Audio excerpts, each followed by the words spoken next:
Hello and welcome.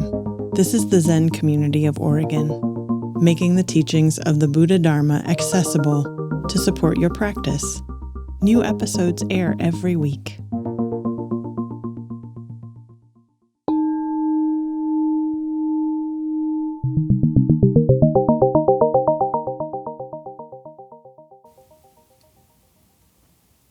Okay. I take refuge in the Buddha, take refuge in the Dharma, take refuge in the Sangha. Today is the day we celebrate the Buddha's birthday. In the UN, they started looking at all the different countries that were Buddhist, and they all had different dates. So about 20 years ago, there was a resolution in the UN to say, let's internationally, let's call May the 9th, the day that we celebrate the Buddha's birth. And so in Asia, they celebrate the Buddha's birth, enlightenment, and death all in one day, Vesak.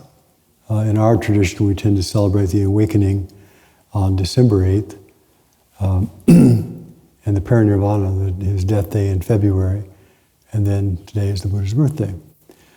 And interestingly enough, it's also Mother's Day. No mothers, no Buddhas. You know, they not only go together, but as soon as a Buddha is born, there's a mother. And as soon as there's a mother, there's a Buddha. They actually arise simultaneously. So Mother's Day, as an introduction, in this country, was a proclamation that was written in 1870. So the American Civil War went from approximately 1881, 1880 to 1885. And that was the war between the states, in which probably more Americans were killed in that war than any other war that's happened, including World War II. And after the war, there was, of course, lots of devastation, both north and south. And in 1870, there was a Mother's Day proclamation made by Jane Ward Howe. And here is the proclamation. And arise then, women of this day. Arise, all women who have hearts. Whether our baptism be that of water or of tears, say firmly, we will not have great questions decided by irrelevant agencies. Our husbands shall not come to us reeking with carnage for caresses and applause. Our sons shall not be taken from us to unlearn all that we've been able to teach them of charity, mercy, and patience. We women of one country will be too tender of those of another country to allow our sons to be trained to injure others. From the bosom of the devastated earth, a voice goes up with our own. It says, disarm, disarm. The sword of murder is not the balance of justice. Blood does not wipe out dishonor, nor violence vindicate possession. As men have often forsaken the plow and the anvil at the summons of war, let women now leave all that may be left of home for a great and earnest day of council. Let them meet first as women to bewail and commemorate the dead, and then solemnly take counsel with one another as to the means whereby the great American family can live in peace, each bearing after his own kind the sacred impress, not of Caesar, but of God. In the name of womanhood and of humanity, I earnestly ask that a general Congress of women without limit of nationality may be appointed and held at some place deemed most convenient and at the earliest period consistent with its objects to promote the alliance of different nationalities, the amicable settlement of international questions, in the great and general interests of peace. Julia Ward Howe. So her idea was that all mothers have a common denominator. All mothers, regardless of nation, regardless of political side or political division, have a common bond. And the common bond is that of a generative bond, a bond of loving kindness, a bond of creativity. And in 1870, this proclamation was made. And it was really speaking to, in that case, the particular women of North and South United States. But of course, it applies to everybody. And then, as you all know, this is modern America. And we are a capitalist, materialist society. So, of course, it all got taken over by Hallmark, and marketed. And so it now becomes another way of getting people to buy things. But the essential spirit of gratitude, appreciation, and coming together in love and reconciliation is the foundation of Mother's Day. And in a way, we can say that's also the foundation of Buddhism. You know, Buddhism really looks at what is inclusive, what is common to all beings, what is the roots that we all share, regardless of how it looks on the surface. We all share the common roots, the common aspiration, the common desire for liberation. So in a way, the aspiration for freedom and peace of Mother's Day and the aspiration for liberation and freedom that comes with the Buddha's birthday are, in a way, two sides of the same coin. Now, as all of us have had mothers, as far as I know, I haven't actually checked, but that's a basic assumption I have, we can find, which is going to tie into what Thich Nhat Hanh's talking about this week, if we look in our hearts, if we look in our hands, if we look in our bodies, we can actually see the traces, or we can actually see the presence of our progenitors. You know, the second law of thermodynamics, nothing is matter is, no, second law is entropy. Matter, energy is neither created nor destroyed. And everything is flow. Everything flows from one container and one shape into another. Our parents flow into us. We flow into our children. The people whose lives that we are affected with, we flow into them. By a quiet mind, dropping the stories of who we think we are, we can look and we can find the roots. So when we're doing a ceremony like we'll do a little bit later, of offering tea with the baby Buddha, it's a ceremony that has been replicated tens of thousands of times. A year ago, Chose and I were in Taiwan, and we were at Dharma Drum. It's kind of a monastery, a temple, a college, a university. It's massive. It's hundreds of acres, dozens and dozens of buildings. And we were there for the Buddha's birthday. And there they had 5,000 people coming, and they had 10 big flower bowers set up, 5 on each side, and then they had people all day long coming and doing this little ceremony that we were doing. So as we replicate that, as we go through the same motions, we are partaking in a way of a heritage, a lineage that has been replicated over and over again. Well, far more deeper than that is just the whole process of pregnancy and birth and raising children is something that is common to all human beings. All beings, regardless of all the surface stuff, it's always the common denominator. So by really appreciating that, we begin to appreciate something that transcends left and right and blue and gray and yellow or whatever color you want to talk about. So it's that appreciation, and it happens especially if we were able, with a quiet mind, to look into our own hearts here and find the roots of our progenitors right here. To actually see my father's hands, to hear myself talking and to recognize, oh, that's my father. That's the voice of my father. That's the feeling of my father. It's not, we're not the same, obviously, but within us. So within us, if we look carefully, the roots of creativity, the roots of the coming into being, the roots of the birth of ourselves and all life is right there. And so for this particular day, Mother's Day, Buddha's birthday, we quiet the mind and look carefully at this constantly emerging creative force. that is part of our being. And that is everybody. Everybody, without exception, has that. And that creative force has a direction. And the shape of that direction is dependent upon our particular karma. But it has a direction, it has a movement to it.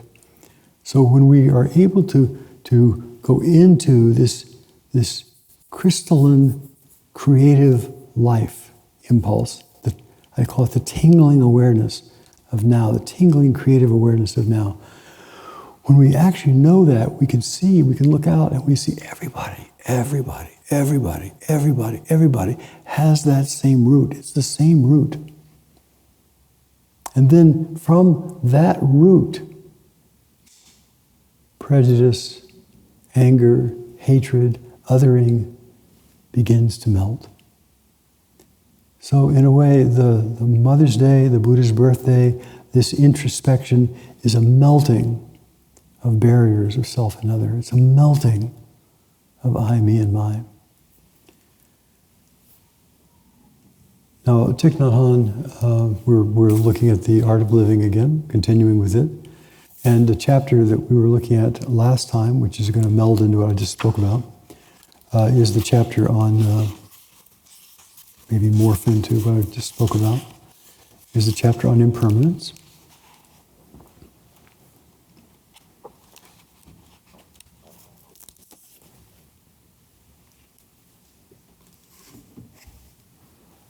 And he says, emptiness is the first door of liberation. So let's do a little experiment right now, which many of you, most of you have done, but I think it's just such a vital experiment. I gave a talk this morning for the White Plum Sangha. The White Plum Sangha is a meeting that's held every year by many of the descendants of Mayazumi Roshi. So Mayazumi Roshi had 12 primary disciples, something like that. And then they had students, and they had students, and they had students. And now there's, I think, 240 or 280 people as part of that lineage. And each year they have a conference. And some small portion of that group comes. So I was giving a talk this morning. And so here's the first exercise that we were doing. Classic one I do all the time. Feel your hands. Right? Not difficult. Right? You don't have to hold them up. You don't have to wiggle them. You can just feel your hands. It just happens as soon as you intend to feel your hands.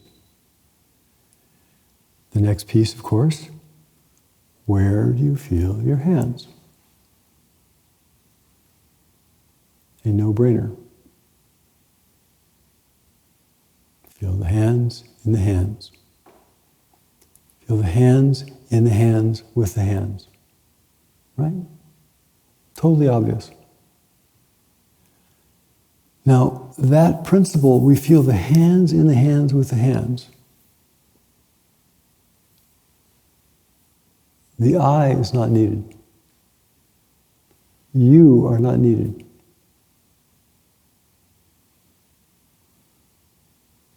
So this is really important. This is what Thich Nhat Hanh is going to be talking about here, is emptiness is the door of liberation. When we can look at something like we feel the hands in the hands with the hands, we think, well, why do I think they're my hands? Well, we have a thought. Oh, they're my hands. That's a thought. And there's another thought. Oh, yes, you're right. They're my hands. I can move those hands. Why, yes, you can. Look at you. Wiggle the fingers. Well, the hands are cold right now. Well, yes, you're right. The hands are cold. They must be my hands. And thought goes to thought, goes to thought, goes to thought.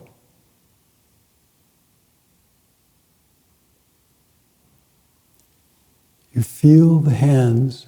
You don't need any thought to feel the hands. You don't even need a you. So, if we investigate just that one point, it is a profound understanding. Now, if we look, what is a thought? We've done this here also, because again, there my hands is a thought.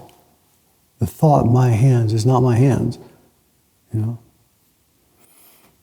My hands is an idea, it's a thought. So let's examine what thought is. And as we've done here also, but I'm trying to go along with Thich Nhat Hanh's order, think of the simplest thing we can. And I always think the word one. Just the thought one. You know, no brainer. It's always interesting if we have, I'm doing it as a workshop where we have more time, we can go around the room and say, when you have the thought one, what's that thought like? We have time. What's that thought like? What's the thought one like? How do you visualize, hear, see, taste? What's that thought one like? Just quickly, Mr. Ankatsu. A numeral. A numeral, okay. Does it have surfs on it or sans surf? Surf. Surf. What else?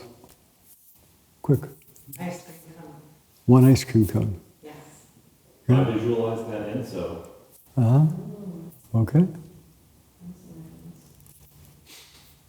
3D serif whites, very big. 3D serif white, very big. Yeah. I immediately visualized it in English. O-N-E. Uh-huh. Now, I guarantee that if we just go around the room, everybody would have a different experience. Some people think one ice cream cone, and some people think one surf font that's red, and some people think, one ball, and some people think, one is a concept. Some people just have an abstract sensation. So that in itself is interesting. We all live in different worlds, and you begin to see that. So then think, okay, if we're trying to think one, however you think of it, one dot, one ball, one font, one word, you try to think one word, one. Again, what do you notice? Changes. Changes? Seems like there's actually two there. The thought and something else. Okay. It seems like there's two. There's the thought, and there's the assessment of the thought, or there's there's the image or whatever, and there's the assessment of that image, the recognition, A signifier and a signified. Thank you. That's much better. So, in the interest of time, you will notice every thought disappears.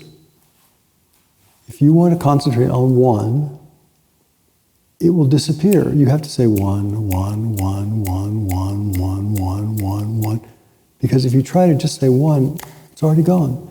And it's actually gone so fast that if you think the sound of the word one, there's a beginning, a middle, and an end.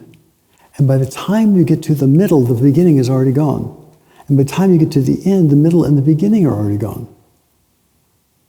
Now that's really interesting if you watch that carefully. So you think the English word one, O-N-E, okay, it has an O-E, one. By the time you get to the N at the end, the first part's already gone. Every thought disappears. Every thought is self-liberating.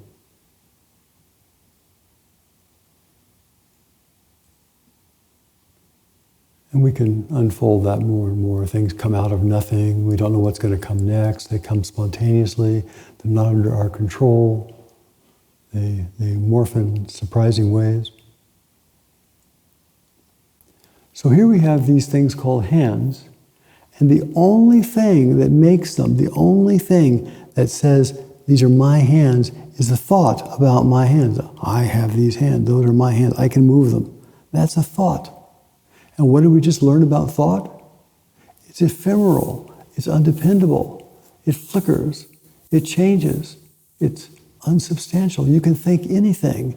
These are giraffe hands, these are toadstool hands. You can think anything. So when we actually are paying attention to that, we realize, oh, it is possible to have hands without a thinker, hands without a doer.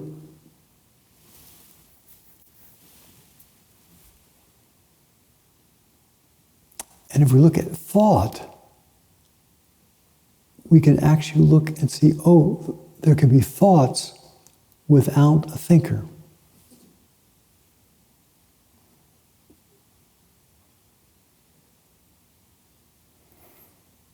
Thoughts without a thinker. So with these kind of exercises, and there are more, we begin to see who we think we are, the fixed belief that I am this way. We find it's unsubstantial. It doesn't mean that we're not there, we're not sitting here, but it means it's unsubstantial. So when the Buddha was born, when mothers are born, when mothers give birth, where do we say that happens? How do we say that happens? We can look at a thought. You look at a mind, you make your mind, if you can, totally clear, and you watch thought arise. Watch things arise. And you see things arise out of the great mystery. They just keep arising out of the great mystery. Buddhas arise out of the great mystery. Mothers arise out of the great mystery. All things arise out of the great mystery. We have to have enough calm and space to see that clearly. So it is possible to have hands without a knower, to have thoughts without a thinker. Thich Hahn says this is the first insight of liberation, is the insight of he says no self, but kind of the absence, the unfindability of self. And what does that mean? That means that we're not fixed. That means that all those views of right and wrong and good and bad, all those views of liking and disliking, they're just thoughts. They're not who we are. Another popular writer I like very much is Anthony de Mello. And Anthony de Mello, he says, look, let's pretend there's an I and a me. And the me are the things that belong to the kind of the body and my circumstances. You know, the me is I'm a 76-year-old man and I wear golden things on braxos, and you know, I live at a monastery and I drive a car, and those are all me's. And all those things will change, they'll all disappear, you know. It could end up being somebody different, all those external things. But the I that is aware of them is unchangeable. The I that's aware is unchangeable. And the I that's aware is not dependent on thought. So we no longer have to define and defend personal territory, because the personal territory that is our true nature is unassailable.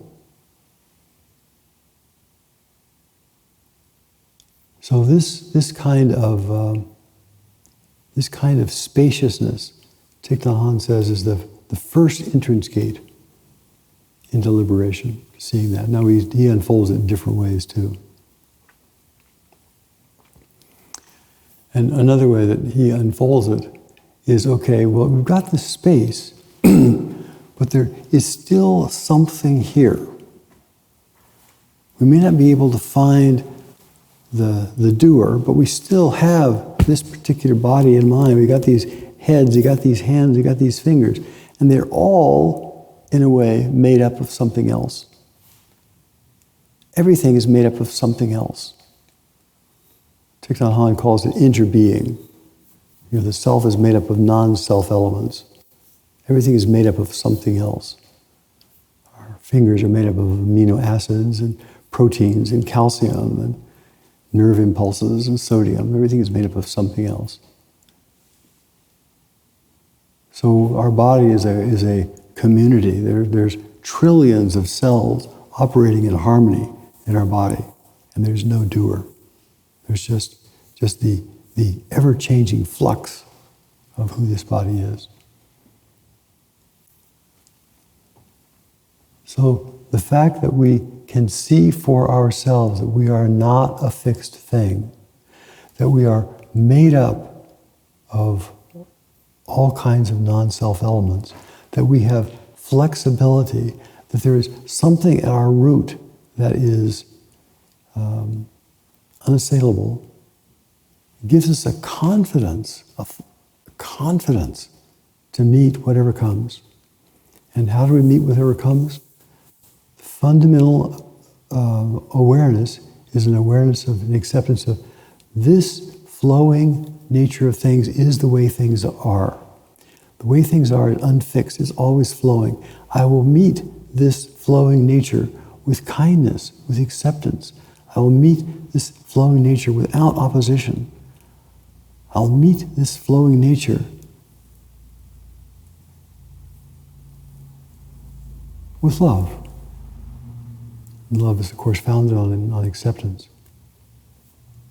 So then, without a self, with the marvelous uprising of life, composed of an infinite number of particles, marvelously acting by itself, that is the source of loving kindness. And that is the source of universal loving kindness, because to accept the root is to accept the branches. And by accepting doesn't mean a frozen state. It means that we are appropriately responsive to everything that happens. Appropriately responsive. We are a continuation. So, Thich Hahn says, we can contemplate emptiness in terms of interbeing across space, our relationship to everything and everyone around us. We can contemplate emptiness in terms of impermanence across time. Impermanence means that nothing remains the same in 2 consecutive moments. You can never bathe in the same river twice, as Heraclitus says. We are nothing but flow. And in the Heart Sutra, we say the Bodhisattva of compassion, from the depths of wisdom, saw that all things are nothing but flow. His mind, his body, and seeing that everything is flowing was relieved of all suffering.